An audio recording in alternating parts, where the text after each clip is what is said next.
क्या सच में फार्मेसी की कोई डार्क साइड है जिसके बारे में कोई बात नहीं करना चाहता? हाँ, बिल्कुल है।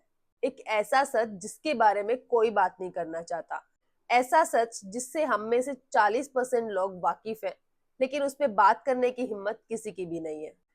एक ऐसी सिचुएशन जिसमें से हम में से काफी लोग निकल चुके हैं, कुछ डील कर रहे हैं और कुछ लोग फ्यूचर में इससे डील करने वाले हैं। आई नो किसी भी चीज की डार्क साइड के बारे में बहुत कम बात की जाती है, बट आज हम इस पे डिटेल में बात करेंगे with real data.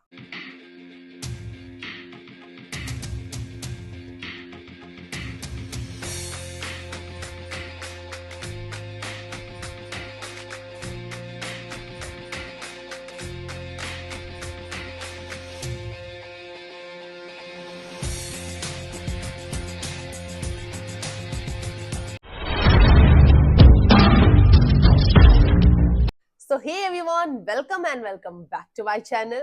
I know it's different but it's important. कल ही मैंने इंस्टा पे एक पोल स्टोरी अपलोड की जिसमें दो टॉपिक थे। एक था dark side of the pharmacy और दूसरा था ऑल डिटेल्स अबाउट ओसीईटी। जिस टॉपिक को सबसे ज्यादा वोट्स मिले वो था डार्क साइड ऑफ फार्मेसी। तो चलो शुरू करते हैं। हमारी जनरेशन की सबसे बड़ी प्रॉब्लम पता है क्या है? भेड़ चाल। जो सब कर रहे हैं वही तुम भी करो, अपने दिमाग का तो यूज ही मत करो। इसका क्या अचार डालोगे यार? According to my experience and real data, 80% students ऐसे हैं जो बस यूं ही बी फार्मेसी में एडमिशन ले लेते हैं, जिन्हें पता ही नहीं है कि वो ये कोर्स क्यों कर रहे हैं। 10% स्टूडेंट्स ऐसे हैं जिनका नीट क्लियर नहीं हो रहा है और उन्हें लगता है कि अब इस कोर्स के अलावा उनके पास कोई और ऑप्शन नहीं बचा है। पहले जब मेरिट बेस्ड एडमिशन होते थे या फिर यूनिवर्सिटी और कॉलेजेस अपने खुद के एंट्रेंस टेस्ट के बेस पे एडमिशंस लेते थे तो it was not that tough, but now पूरे स्टेट के बच्चों के साथ compete करना पड़ता है। एंट्रेंस के लिए अलग से प्रिपरेशन करनी पड़ती है, फिर मेरिट देखना पड़ता है, बहुत झंझट है। एक तो इस एंट्रेंस एग्जाम ओसीईटी का इतना हाइप है कि पूछो मत। अब मेरा ही कमेंट सेक्शन देख लो, इतने सारे सवाल सिर्फ ओसीईटी पे ही पूछे गए हैं। Don't worry guys, next video इसी पे आने वाली है।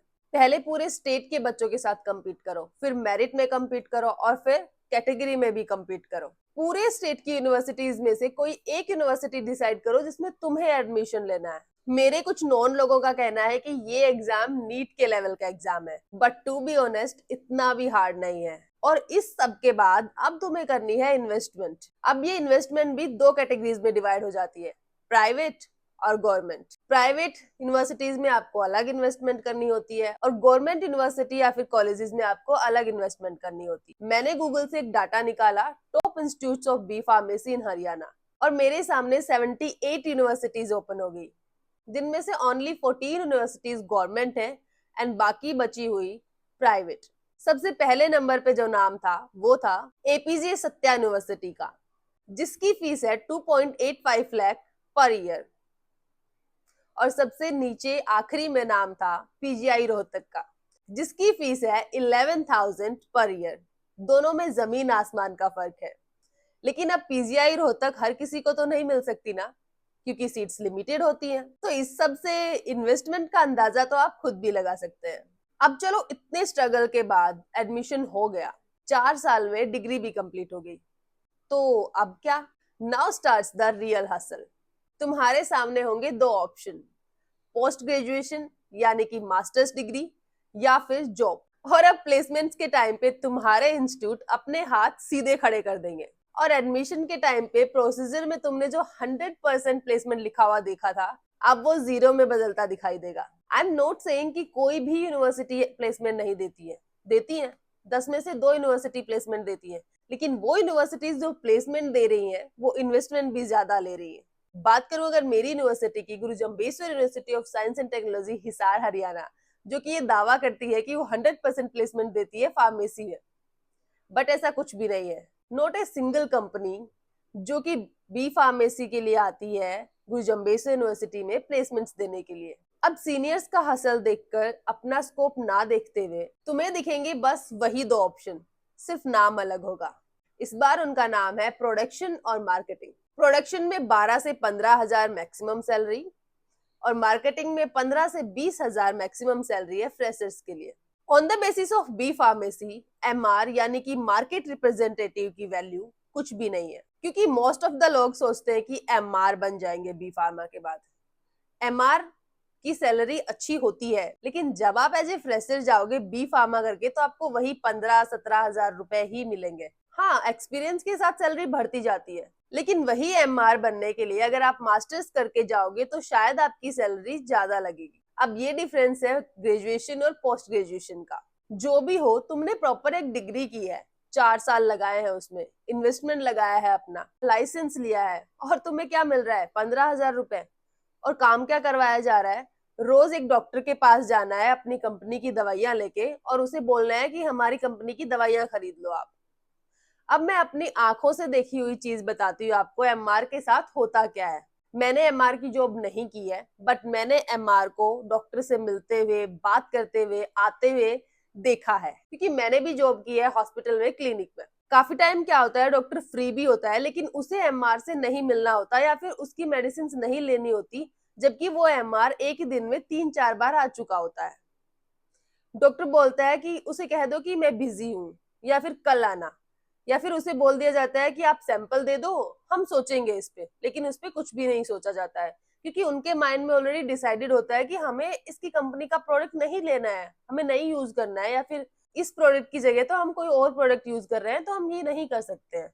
काफी बार तो इतनी बदतमीजी से पेश आया जाता है एमआर के साथ कि डॉक्टर क्लिनिक में होता भी है, उसके बावजूद एमआर को बोल दिया जाता है कि आज डॉक्टर है ही नहीं।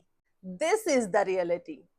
अब इन सब चीजों से बचने के लिए लोग भागते हैं पोस्ट ग्रेजुएशन या फिर मास्टर्स की तरफ। अब अगर किसी का जीपेट क्लियर हो जाता है, जीपेट क्या है? जीपेट है एक entrance exam for the post graduation, यानी कि एम फार्मा के लिए जो एक एंट्रेंस एग्जाम होता है उसे जीपेट बोला जाता है।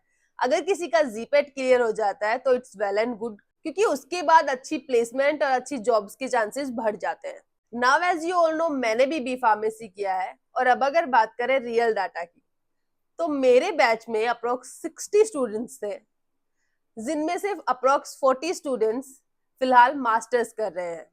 कोई एमबीए कर रहा है तो कोई एम फार्मा कर रहा है फॉर बेटर अपॉर्चुनिटीज। इनमें से अप्रोक्स 30 स्टूडेंट्स ऐसे हैं जिन्हें साफ साफ पता है, या फिर जो साफ साफ बोलते हैं कि हम मास्टर्स इसलिए कर रहे हैं ताकि बेटर अपॉर्चुनिटीज मिल सके, अच्छा पैकेज लग सके, या फिर अच्छी जॉब मिल सके, जो कि सही भी है। और बाकी बचे वो जिनमें से मेरी तरह कुछ लोग हॉस्पिटल में काम कर रहे हैं, कुछ क्लिनिक में, किसी ने अपना प्रोफेशन ही चेंज कर लिया है, या फिर कोई अपने लाइसेंस के थ्रू फार्मेसी खोल रहा है। पता है यार, जब हम एडमिशन लेते हैं ना किसी भी कोर्स में, तो उस टाइम जब हम फर्स्ट क्लास लगाते हैं तो एक छोटा सा इंट्रो होता है फॉर द इंटरेक्शन, और उसमें पूछा जाता है कि आपने ये कोर्स क्यों चूज किया है। जब मैंने एडमिशन लिया था 2019 में, तो सेम यही कॉमन क्वेश्चन पूछा गया था हमारी क्लास से भी, और आंसर्स पता है क्या थे? मैंने तो बस ऐसे ही ले लिया, नीट क्लियर नहीं हो रहा था तो यही बचा था करने के लिए, या फिर मेरे फ्रेंड ने लिया तो मैंने भी ले लिया। और यहीं पे हम लोग सबसे बड़ी गलती कर बैठते हैं।